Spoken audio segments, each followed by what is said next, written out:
تو آپ نے والد کو والدہ کو کوئی سخت لفظ کہہ دیا، ابا جی آپ بھی تو تھوڑی احتیاط کیا کرے نا بولنے میں۔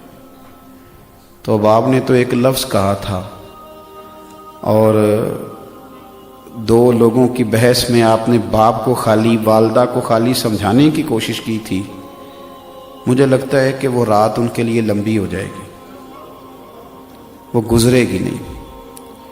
والد صاحب پھر کسی موقع پر اور والدہ کسی موقع پر کہے گی کہ تو نا خرچہ تھوڑا دے دیا کر، پر میرا ادب کیا کر، جب تو توہین کرتا ہے تو میرا کلیجہ پھٹ جاتا ہے۔ دنیا کے اندر جو چیزیں معاشرے میں خوبصورتی پیدا کرتی ہیں اور معاشرے میں حسن پیدا کرتی ہیں، جن کی وجہ سے انسانوں کا معاشرہ خوبصورت ہو جاتا ہے، ان چیزوں میں سے ایک چیز ادب ہے۔ جب آپ ادب کرتے ہیں، جب آپ احترام کرتے ہیں، جب آپ قدر کرتے ہیں، اس کی وجہ سے معاشرے میں سکون پیدا ہوتا ہے، اور جب آپ بے ادبی کرتے ہیں تو بے سکونی پیدا ہوتی ہے۔ آپ نے والد گھر کے اندر انتظار کر رہا تھا کہ میں نے آج بیٹا آئے گا، اور وہ پریشان تھا کہ بیٹے کی کمائی بھی تھوڑی ہے۔ اس کی بہن جو دور میں نے اس کی شادی کی ہے تو اس نے کچھ 1000 روپے مانگ لیے، بڑا پریشان تھا، کیسے کہوں گا، کس طرح سے بات کروں گا۔ لیکن بیٹا شام کو آیا اور والد نے بڑے جتن کے ساتھ لفظ تلاش کر کے کہا کہ بیٹا تھوڑے پیسوں کی ضرورت ہے تیری بہن کو بھیجنے۔ تو بیٹے نے فوراً کہا کہ ابا جی آپ جھجکتے کیوں ہیں، ہر شے آپ کی ہے، آپ حکم کریں نا، میں ہر چیز پیش کرنے کو تیار۔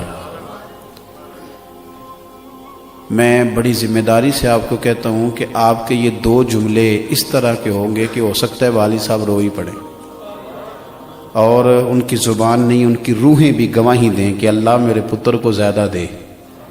اللہ اس پر کرم نوازی فرما، اللہ اسے وہ دل سے وہ رو کے دعا دے گا۔ لیکن آپ نے باپ کو بڑے سارے پیسے دیے، بڑا کچھ دیا، آپ خدمت بھی کرتے ہیں، پیسے بھی دیتے ہیں، سارا کچھ کرتے ہیں، لیکن کسی ایک دن گھر میں جھگڑا ہوا تو آپ نے والد کو والدہ کو کوئی سخت لفظ کہہ دیا، ابا جی آپ بھی تو تھوڑی احتیاط کیا کرے نا بولنے میں۔ تو اب آپ نے تو ایک لفظ کہا تھا اور 2 لوگوں کی بحث میں آپ نے باپ کو خالی والدہ کو خالی سمجھانے کی کوشش کی تھی۔ مجھے لگتا ہے کہ وہ رات ان کے لیے لمبی ہو جائے گی، وہ گزرے گی نہیں۔ والد صاحب پھر کسی موقع پر اور والدہ کسی موقع پر کہے گی کہ تو نا خرچہ تھوڑا دے دیا کر، پر میرا ادب کیا کر، جب تو توہین کرتا ہے تو میرا کلیجہ پھٹ جاتا ہے۔ بیوی کو آپ بہت سارے پیسے دیں، جب وہ کہے میکے لے کے جائیں، لیکن آپ کبھی کبھی اس کو کوئی گالی بھی دے دیں یا اس کے ماں باپ کو برا بھلا کہہ دیں تو وہ کہتی ہے تو خرچہ تھوڑا دیا کر، لیکن میرے ماں باپ کی عزت کیا کر، یہ میرے لیے قابل قبول نہیں۔ میں عرض کر رہا ہوں کہ معاشرے میں جب ادب کیا جاتا ہے تو اس سے معاشرے میں سکون پیدا ہوتا ہے، اور جب معاشرے کے اندر کچھ لوگ بے ادبی کرنے لگ جاتے ہیں، توہین کرنے لگ جاتے ہیں، جب لوگ تکلیف دینے لگ جاتے ہیں تو اس سے بدامنی پیدا ہوتی ہے، بے سکونی پیدا ہوتی ہے۔ میرے عزیز، ہارون رشید بادشاہ کا یہ طریقہ تھا کہ جب بھی کوئی عالم، اور یہ بات لکھی اعلیٰ حضرت فاضل بریلوی نے، اعلیٰ حضرت بریلوی نے ملفوظات شریف میں فرمایا کہ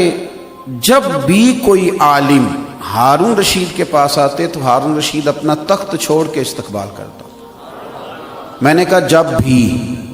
کوئی عالم دین آئے تو ہارون رشید نے تخت چھوڑا ہے۔ یہ سمجھانے والے مشیر بڑے خطرناک ہوتے ہیں۔ ایک دن مشیر کہنے لگے کہ بادشاہ آپ کا کام ہے قانون کو نافذ کرنا، جو قوانین بنیں گے آپ نے ان کا نفاذ کرنا، اور اگر آپ اس طرح بار بار اٹھیں گے تو بادشاہی کا رعب جائے گا، تو آپ کا رعب قائم رہنا چاہیے۔